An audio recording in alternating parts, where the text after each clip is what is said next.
नहीं किया, अभी इसका नजायज फायदा बहुत लोग उठा सकता है ना। ऐसा थोड़ी सब चिराग पासवान है ऐसे उसको छू देगा, किसका दिन है? चिराग पासवान को छूनेगा किसका दिन है?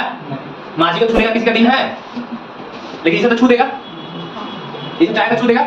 तो ऐसा थोड़ी है कि उस कास्ट में बड़े लोग नहीं है, बड़े लोग तो है और जनरल छोटे लोग नहीं है, हैं? लेकिन दिक्कत है कि अनुच्छेद संविधान तो बात का संविधान में वो चीज लिखा हुआ है, दे दो रिजर्वेशन। दिक्कत है ये कहा है कि भेदभाव नहीं करेंगे, ऐसे लिखा है कि कानून के समान समानता, और ये है एसटी एक्ट है। दो लोग चोरी किए, तो एक मान लीजिए विधायक का बेटा था, एक किसान का बेटा था, एक विधायक का बेटा था, एक किसान का। अगर दोनों लोग चोरी किए तो अगर सजा हुआ अगर 5 साल का, दोनों को 5 साल की सजा होनी चाहिए। ऐसे एक किसान के बेटे को 5 साल का सजा हुआ और उसके बेटा का, विधायक का जो बेटा था उसका नहीं हुआ। ऐसे हमारा मूल अधिकार है बोलना, बोलेगा स्पीकर, ऐसा नहीं कोई नितवाएगा उसको बजा देंगे। देखिए अधिकार नहीं है, हम उसका विरोध, उसके कामों का विरोध करने का नहीं है, तो दिक्कत है। जैसे पटना में टेट वाले एग्जाम वाले सब बच्चे गए, वैकेंसी के सबको पिटवा दिया। जैसे कहा था कि हम 10 लाख क्या करेंगे, सबसे पहला कदम जो चलेगा 10 लाख रोजगार पे चलेगा। मनीष कश्यप का एनएसए लगा के सब अंदर कर दिया, कोई आतंकवादी थोड़ी था, समझ गए? कोई आतंकवादी तो था नहीं, कोई क्राइम ही नहीं किया था। वो क्या किया था, एक रिपोर्ट तैयार किया था जो तमिलनाडु में हो रही घटना के बारे में था, और क्या सही क्या गलत था तो कानून उस पर एनएसए लगाने का आवश्यकता था ही नहीं। और बिहार गवर्नमेंट को, तमिलनाडु गवर्नमेंट को देने की कोई जरूरत नहीं था। जांच पड़ताल करा था, जो होता उसका सजा, छोटा मोटा सजा था, क्या किया, क्या उसको पहले प्रूव करता, तो उस पे एनएसए लगा के क्या कर दिया, अंदर करवा दिया अभी तक अंदर में। ठीक है, भाग 3 में अनुच्छेद 1, इससे पहले क्लास बता चुके हैं, भाग 3 में अनुच्छेद 12 से 35 जो हमारे किसके बारे में बताता है, मौलिक अधिकार यानी मूल अधिकार के बारे में बताता है। ठीक है, किस भाग में है, भाग 3 अनुच्छेद कितना से कितना है, 12 से 35। यही मूल अधिकार का हम प्रयोग करके क्या करते हैं, अपने राइट टू स्पीक, हम जो बोलते हैं अपनी स्वतंत्रता जो बोलने का है, या किसी चीज का, गलत चीज का विरोध करने का शांति को, इसी मूल अधिकार से हम लोग को मिलता है, समझ गए? इसी मूल अधिकार से मिलता है। तो कहने का मतलब है जैसे अभी गवर्नमेंट है, बिहार गवर्नमेंट है, कौन सा गवर्नमेंट है, बिहार गवर्नमेंट है। तो बिहार गवर्नमेंट है, तो बिहार गवर्नमेंट मान लीजिए कि नीतीश कुमार जी है, और नीतीश कुमार जी जितने भी काम कर रहे हैं अभी ठीक ठाक नहीं कर रहे हैं, कर रहे हैं ठीक ठाक नहीं, एक भी काम उनका ठीक नहीं है, सरकारें ठीक नहीं चल रहा है। मिलजुली सरकार तेजस्वी उसने है और नीतीश जी उसने, जितना भी एक भी काम जो चल रहा है सब फ्लॉप जा रहा है, यानी पूरा तरह से फ्लॉप जा रहा है।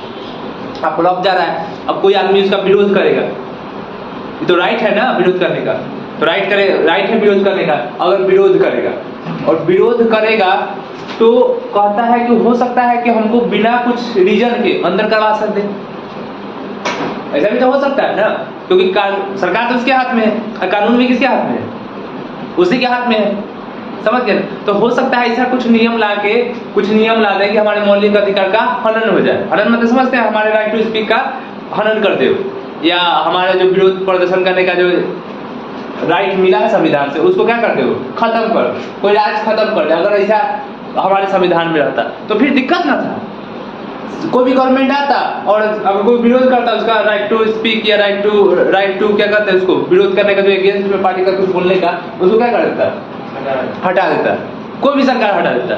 तो इससे जनता का क्या होता है, दिक्कत होता है, इससे क्या होगा, बहुत सारा प्रॉब्लम हो सकता है। इसलिए संविधान में लिखा गया है कि अगर अनुच्छेद 12 में ही लिखा गया, सबसे पहला परिभाषा अनुच्छेद 12 में यही परिभाषा लिखा गया है कि अगर राज्य कोई ऐसा कानून नहीं बनाएगी जो मूल अधिकार को क्या करे, छीन कर सके, पहले ही लिख दिया अनुच्छेद 12 में। मतलब राज्यसभा राज्य सरकार है, जैसे अभी इसका ले लो, मनीष कश्यप का एनएसए लगा के सब अंदर कर दिया, कोई आतंकवादी थोड़ी था, समझ गए? कोई आतंकवादी तो था नहीं, कोई क्राइम ही नहीं किया था। वो क्या किया था, एक रिपोर्ट तैयार किया था जो तमिलनाडु में हो रही घटना के बारे में था, और क्या सही क्या गलत था तो कानून उस पर एनएसए लगाने का आवश्यकता था ही नहीं। और बिहार गवर्नमेंट को, तमिलनाडु गवर्नमेंट को देने की कोई जरूरत नहीं था, उसको जांच पड़ताल कर रहा था, जो होता उसका सजा, छोटा मोटा सजा था, क्या किया, क्या उसको पहले प्रूव करता, तो उस पर एनएसए लगा के क्या कर दिया, अंदर करवा दिया है, अभी तक अंधेरे में। तो क्या है, इलीगल तरीके से काम कर रहा है, क्योंकि उसके हाथ में क्या है, अधिकार है, उसके साथ में क्या है, अधिकार, मतलब उसके पास पावर है, और पावर का क्या कर रहा है, सभी लोग मिसयूज कर रहा है, समझिए ना। अब मिसयूज कर रहा है, कितना दिन करेगा, जितना दिन सरकार में, मिसयूज कर सकता है, हमारे अधिकार को खत्म कर सकता है, नहीं ना खत्म कर सकता है, वो क्या कर सकता है, सिर्फ मिसयूज ही कर सकता है। समझ गया ना, मिसयूज कर सकता है। तो कहता है कि राज्य कोई ऐसा कानून नहीं बनाएगा जो मूल अधिकार को क्या कर सके, छीन कर सके। नहीं तो तुरंत गवर्नमेंट, दोनों बताते हैं ये है, तुरंत कुछ ला देगा कि जाओ तुमको कोई विरोध का अधिकार नहीं है, तो दिक्कत हो जाएगा। जैसे पटना में टेट वाले एग्जाम वाले सब बच्चे गए, वैकेंसी के सबको पिटवा दिया। तेजस्वी कहा था ना कि हम 10 लाख क्या करेंगे, सबसे पहला कदम जो चलेगा 10 लाख रोजगार पे चलेगा। बेचारा सब 10 लाख रोजगार मांगने गया, सब एक तरफ से धुलवा दिया। समझिए, तो ये तो सरकार है, ठीक है। उसे इसलिए कहा गया है, अनुच्छेद 12 में क्या कहा गया है कि राज्य का कोई भी ऐसा कानून नहीं बनाएगी जो मूल अधिकार को क्या कर सके, छीन कर सके। उसके बाद कहता है कि सेंट्रल गवर्नमेंट हो, स्टेट गवर्नमेंट हो, लोकल गवर्नमेंट हो, कुछ नियम बना सकती है जो जनता के लिए हो। मतलब ये नियम बना सकती है जो हमारे हित में है, उस नियम को क्या कर सकती है, बनाएगी। लेकिन हमारा जो मूल अधिकार है वो हमको से छीन नहीं कर सकते। ये किसमें कहा गया है, अनुच्छेद 12 में कहा गया। किसमें कहा गया है, अनुच्छेद 12 में बात को कह दिया गया है। ना तो हमारे मूल अधिकार को क्या कर सकते हैं, हमारे मूल अधिकार को छीन कर सकता है, नहीं कर सकता है। लेकिन central government, state government, local government कुछ नियम बना सकते हैं जो हमारे हित में हो। जैसे में 3 तलाक का मुद्दा था ना, सेंट्रल गवर्नमेंट हटा दिया ना, किसके हित में था, महिलाओं के हित में था, मुस्लिम महिलाओं के हित में था। वो भी तो मौलिक अधिकार नहीं आ रहा था, उसको भी क्या कर दिया, हटा दिया कि नहीं हटा दिया। समझ, तो वैसे ही अगर जनता के हित के लिए है तो वैसे नियमों को हटाया जा सकता है, हित में। समझ गए ना, हित में हो तो हटा दिया जाएगा। समझ गए, ऐसे नहीं हटा दिया, छीन नहीं कर सकता है। अब है अनुच्छेद 13। अनुच्छेद 13 कहता है अल्पीकरण, डेरोगेशन। हमारे मूल अधिकार से दूसरे को तकलीफ नहीं पहुंचा सकते। यानी हमारा मूल अधिकार है बोलना, बोलने का स्पीकर, ऐसा नहीं कोई नितवाएगा उसको गरिया देंगे। देखिए अधिकार नहीं है, हम उसका विरोध, उसके कामों का विरोध कर सकते हैं, ठीक है। बोलने का मतलब है कि कुछ भी नहीं बोलेंगे, उसके कामों का क्या कर सकते हैं, विरोध कर सकते हैं, ठीक है ना। यानी अगर कोई काम अच्छा नहीं किया तो हम क्या कर सकते हैं, हमारा जो अधिकार उसके तहत हम क्या कर सकते हैं, संगठन बना के उसका विरोध प्रदर्शन कर शांतिपूर्ण तरीके से, नहीं कि आगजनी करना चालू कर देंगे। ये सब तरीका क्या है, गलत है, नहीं इलीगल है। गलत क्या, इलीगल है, गैर कानूनी। समझ गए बातों को। इसीलिए तो हम ऐसा कोई भी अधिकार हमारे पास है, जितने भी अधिकार है उससे क्या नहीं कर सकते हैं, दूसरे को तकलीफ नहीं पहुंचा सकते हैं।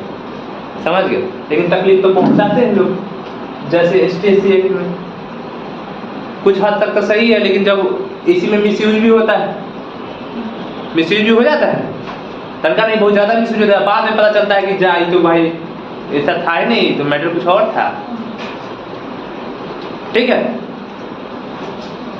अब है असंगत, अपने मूल अधिकार को घटाना, अपने मूल अधिकार को क्या करना, घटाना, इनकंसिस्टेंस, आपके मूल अधिकार को घटाना। अगर सरकार को लगेगी, अगर सरकार को लगे ये मूल अधिकार जो है इसमें से कुछ हटाना चाहिए, क्योंकि ये जो जनता के लिए है, मतलब एक जनता जो है दूसरे जनता को क्या पहुंचा रही है, तकलीफ पहुंचा रही है, तो गवर्नमेंट कर सकती है। मुझे 13 कहता है कि हम तो एक तकलीफ नहीं पहुंचा जाए, अगर किसी को हमारे मूल अधिकार से तकलीफ हो रहा है तो उस नियम को क्या कर सकता है, घटाया जा सकता है, ठीक है ना। अनुच्छेद कौन कर रहा है, 13 कर रहा है, कौन कर रहा है, अनुच्छेद 13 घटाया जा सकता है।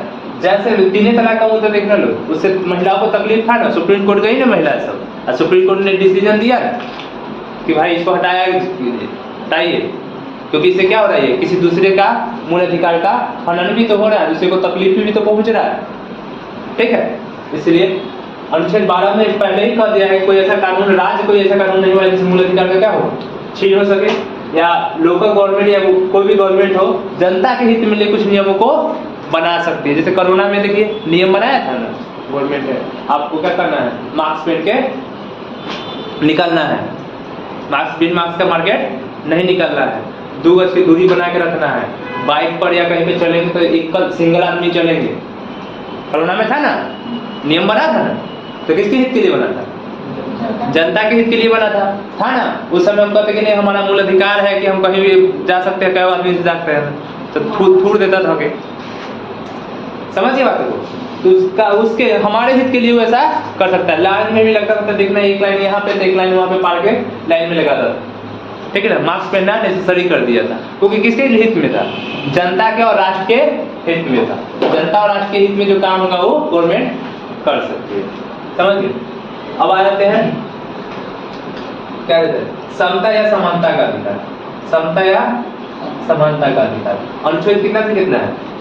14 से 18 में। अनुच्छेद कितना से कितना है? 14 से 18 में। समानता का अधिकार मतलब समझ रहे हैं, सबको सम्मान, एक समान दिखना है। सबको क्या करना है? एक समान दिखना है, समझ गए। कि कितना से कितना अनुच्छेद? 14 से 18 में, ठीक है। 14 से 18 में तो कहता है विधि के समक्ष समानता। विधि के समक्ष मतलब कानून, कानून के कहा, कानून के सामने सभी लोग बराबर। सभी लोग क्या है? बराबर। विधि के समक्ष समानता यानी कानून के सामने सभी लोग बराबर है। जैसे दो लोग चोरी किए तो एक मान लीजिए विधायक का था बेटा था, एक किसान का बेटा था। एक विधायक का बेटा था, एक किसान का। अगर दोनों लोग चोरी किए तो अगर सजा हुआ अगर 5 साल का, दोनों को 5 साल की सजा होनी चाहिए। ऐसे नहीं किसान के बेटे का 5 साल का सजा हुआ और उसके बेटा का, विधायक का जो बेटा था उसका नहीं हुआ। ऐसा होता है हमारे यहाँ, लेकिन ऐसा हमारा संविधान कहता है कि ऐसा नहीं होना चाहिए। अनुच्छेद 14 कहता है कि विधि के समक्ष समानता, सभी को समान, सभी व्यक्ति के लिए एक समान कानून होना। सभी व्यक्ति के लिए क्या? एक समान कानून होना, सभी व्यक्ति के लिए, समझ गए। इसीलिए घोटाला में लालू जी जेल गए, ठीक है ना। घोटाला में लालू जी ने बहुत सारे नेता गए हैं, ठीक है। तो सभी के लिए कानून क्या था? समान था, इसलिए जेल जाना पड़ा, समझिए बात को। तो अनुच्छेद कितना में कहा है? अनुच्छेद 14 में कहा कि विधि के समक्ष समानता यानी कोई भी व्यक्ति हो, कितने भी बड़ा हो, उसको कानून के समक्ष क्या होना चाहिए? समान कानून। मतलब कानून जो है दोनों को समानता से देखेगी, ये नहीं किसी का क्षति करेगी आगे की, यानी विधि के समक्ष समानता। अनुच्छेद 15 कहता है भेदभाव का निषेध। भेदभाव का निषेध, आप किसी भी व्यक्ति से भेदभाव नहीं कर सकते, जाति के नाम पे, धर्म के नाम पे, किस वंश के नाम पे, जन्म के आधार पे और या लिंग के आधार पे। यानी कि मतलब जो घर में नहीं होता है बेटी बेटा, तो बेटा को ज्यादा मानदान, तो ये गैर कानूनी। क्या है? गैर कानूनी। अनुच्छेद कितना कहता है? 15 कहता है अगर बेटी चाहे तो FIR कर दे माँ बाप, ठीक है ना। कि हमारे साथ क्या हो रहा है?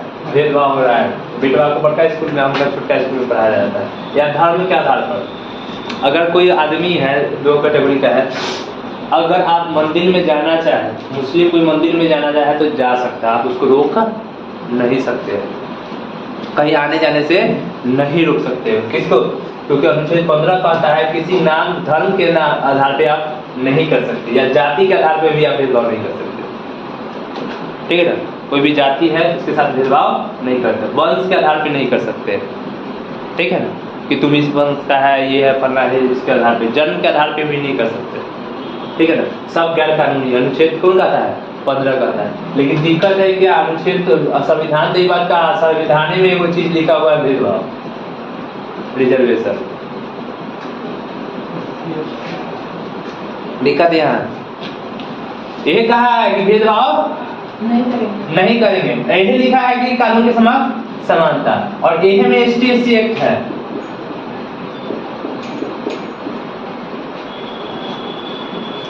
कहा यह है, भेदभाव तो यही कर रहा है, नहीं कर रहा है। जनरल अगर मान लीजिए ST/SC एक्ट है शेड्यूल कास्ट के लिए, अगर तो सब शेड्यूल कास्ट वाला के थोड़ी तंग किया जा रहा होगा, सबको तो नहीं किया जा रहा होगा, कुछ दूसरे तरीका से इसको प्रेस करना चाहिए था। यहाँ पे क्या कर दिया? ST/SC एक्ट तो है, लेकिन जनरल के साथ तो हो गया भेदभाव। अगर जनरल का है तो हमारे साथ तो भेदभाव हो गया ना। उसको स्पेशल अगर राइट मिला कि अगर वो आएगा केस कर दिया तो सीधे आप उनको अंदर में ले जाइएगा, पहले वेरीफाई कीजिएगा ना कि सीधे अंदर ले जाइएगा, समझ गया।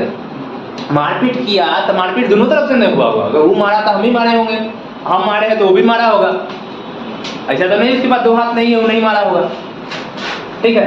तो यहाँ पे तो भेदभाव यही कर दिया, स्वयं कर दिया संविधान, ठीक है ना। जिस रूप में करे, कहता है पॉजिटिव वे में, हाँ पॉजिटिव वे में किया तो भेदभाव, पॉजिटिव वे में किया। अभी इसका तो नाजायज फायदा बहुत लोग उठा सकता है ना, ऐसा थोड़ी सब चिराग पासवान है स्टेज से तो उसको कोई छू देगा, किसका दिन है चिराग पासवान को छूने का किसी का दिन है? माझी को छूने का किसी का दिन है? लेकिन इसे तो छू देगा, इसे चाहे तो छू देगा। तो ऐसा थोड़ी है कि उस कास्ट में बड़े लोग नहीं है, बड़े लोग तो है और जनरल में छोटे लोग नहीं है, उस कास्ट में भी बड़े लोग हो गए, इस कास्ट में भी छोटे लोग हो गए। तो कहीं ना कहीं जो बड़ा है, पैसा से बड़ा है, वो तो छोटा को तंग कर सकता है, तंग कर सकता है, एसटी भी लगा सकता है। अगर जनरल में कोई गरीब है, जमीन जायदाद का झगड़ा हो गया, कोई अमीर है बगले में एसटी लगा है, तो पिटवो करेगा,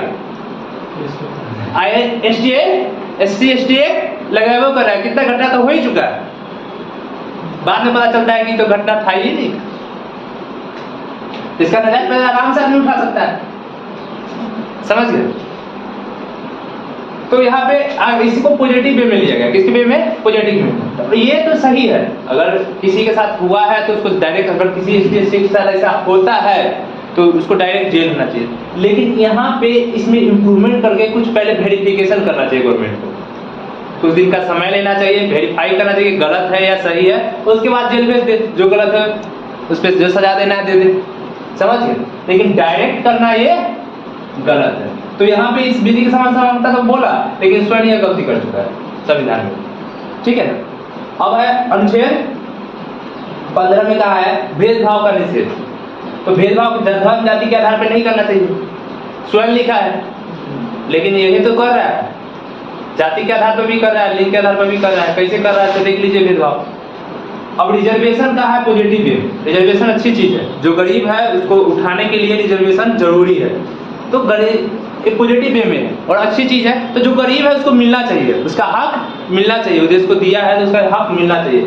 लेकिन अगर कास्ट के नाम पे है तो गलत हो गया, फिर कास्ट के नाम पे हो गया तो फिर गलत हो गया। ऐसा थोड़ी है कि सब कास्ट में गरीब नहीं है, हर कास्ट में गरीब है, ठीक है ना। तो ये संविधान तो जो स्वयं का है वो गलती स्वयं कर रहा है, ठीक है ना। तो कुछ बातों को इसमें इंप्रूवमेंट करने की जरूरत है। हाँ, रिजर्वेशन मिलना चाहिए, लेकिन इकोनॉमिक स्थिति में मिलना चाहिए। जैसे में आप कभी भी जाइएगा, कभी नहर वहर पार जाइएगा तो रोड साइड देखिएगा, जो गरीब तबके के लोग हैं उन लोगों को क्या कौन सा रिजर्वेशन मिल रहा है? वो तो जो जैसे पहले गरीब था अभी भी गरीब है। अच्छा, रिजर्वेशन का उसको क्या फायदा मिलेगा? कौन सा वो पढ़ने वाला, खाने के लिए अन्न नहीं है, पढ़ेगा बेचारा क्या? बात समझ रहे हैं? अभी कभी नहर वहर चले जाइएगा तो देखिए नहर के नीचे सब टाटी मरिया बना के रखता है, चाहे जो कास्ट का रहे, उससे कोई लेना देना। लेकिन उसको रिजर्वेशन आप पढ़ाई लिखाई में देते हैं, ठीक अच्छी बात है, पढ़ाई लिखाई में देते हैं, कुछ में दीजिए, लेकिन वो पढ़ेगा कहाँ? उसको तो खाने के लिए नहीं है। उसकी व्यवस्था सरकार को क्या करना चाहिए? अलग हट के करनी चाहिए, तब जाके देश का विकास होता है और जो गरीब तबके के लोग हैं ऊपर उठ के आते। इकोनॉमिक से गवर्नमेंट मदद कर दे, 5-5 लाख रुपया दे दे लोग को। अगर गरीब रिजर्वेशन का मतलब गरीब को उठाना है, जो बैक पीछे रह गया है, तो उसको सही ढंग से न करे, समझिए। एक ऐसा आदमी है, एक घर में 10 को जॉब है, अब पता चलता है एक घर में बेचारा सब रोड के नीचे, किनारे के नीचे मड़वा करके रह रहा है, उसका पिता भी रहा, बेटा भी रह रहा है, अगला जनरेशन भी रहेगा, तो उसको खाने के लिए अन्न नहीं, पढ़ेगा क्या? क्या रिजर्वेशन के बारे में जानता है? कुछ नहीं जानता है। तो यहाँ पे तो ये है, जो अमीर है अमीर बनल रहेगा, जो गरीब है गरीबे बनल रहेगा। उसके लिए सरकार को क्या करना चाहिए? अलग से व्यवस्था करनी चाहिए, तो उन लोगों के लिए इससे हट कर व्यवस्था करनी चाहिए। सारे गवर्नमेंट, सेंट्रल हो या स्टेट, अगर उसको उत्थान करना है तो, और उत्थान नहीं करना है, सिर्फ राजनीति करना है और राजनीति करके वोट बैंक लेना है और सिर्फ सत्ता पे बैठना है, तो अच्छी बात है, ये सब ठीक है, ये सब ठीक है। किसके लिए? राजनीति के लिए। लेकिन उत्थान के लिए बेसिकली उससे विजिटिंग करके उसका उत्थान के लिए वहां पे जाना होगा और उसका प्रॉब्लम जो है उनका सॉल्यूशन करना। यानी पढ़ने का एजुकेशन नहीं है उनके पास पैसा, तो उनको क्या करना चाहिए? उनके बच्चे को फ्री ऑफ कॉस्ट पूरा ले जाके एक व्यवस्था रखनी चाहिए, पूरा उस व्यवस्था के साथ। ऐसे नहीं कि सरकारी स्कूल का, सरकारी स्कूल में कौन सा पढ़ाई होने जा रहा है? सभी लोग जानते हैं सरकारी स्कूल में कौन सा पढ़ाई होता है। अरे अब मान लो उसके खाने के लिए हमने सरकारी स्कूल क्या भेजेगा बेचारा, वो तो बचपन से काम करना चालू कर देगा। तो ये इसको उत्थान करने का, गरीबों को उत्थान करने का तरीका ही थोड़ी है। उसके लिए सरकार को क्या करना चाहिए, इकोनॉमी की से कुछ पैसा भी देनी चाहिए थी, और सरकार को क्या करना, उनके बाल बच्चों को अलग से व्यवस्था करके पढ़ाना चाहिए, ठीक है, जिससे उसका उत्थान हो सके। इससे क्या होगा, इससे क्या होता है, पूरे जितने भी गरीब तबके के लोग हैं जो वाकई में गरीब है, वो उसका उत्थान सही ढंग से हो जाता। तो अनुच्छेद 15 और 14 समझिए, ये कहा कानून के समक्ष समानता, ठीक है ना, तो सभी को एक समान मिलना चाहिए, लेकिन कहता ही नहीं एसटी एसटी पॉजिटिव वे में, अच्छी बात है पॉजिटिव वे में, लेकिन दिया तो स्वयं भेदभाव कर दिया,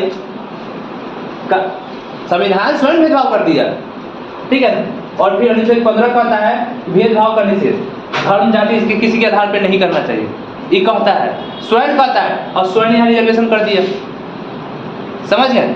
तो कहीं ना कहीं आप पॉजिटिव में मिलेगा, तो ये तो भेदभाव है ना किसी न किसी के साथ, किसी न किसी के साथ है कि नहीं, पॉजिटिव वे में मिलना चाहिए रिजर्वेशन वैसे जो गरीब तबके के लोग हैं। लेकिन कुछ लोगों के साथ तो हो गया ना, जो गरीब तबके के लोग हैं, अब इसका कुछ भी व्याख्या कीजिए, उसके साथ तो भेदभाव हो चुका है, समझ गए। तो ये लिखने का कोई तरीका नहीं हो, समझ गए। तो किसका है, विधि के समक्ष समानता, ठीक है ना, और कानून के समक्ष समानता, ठीक है, लिखे हुए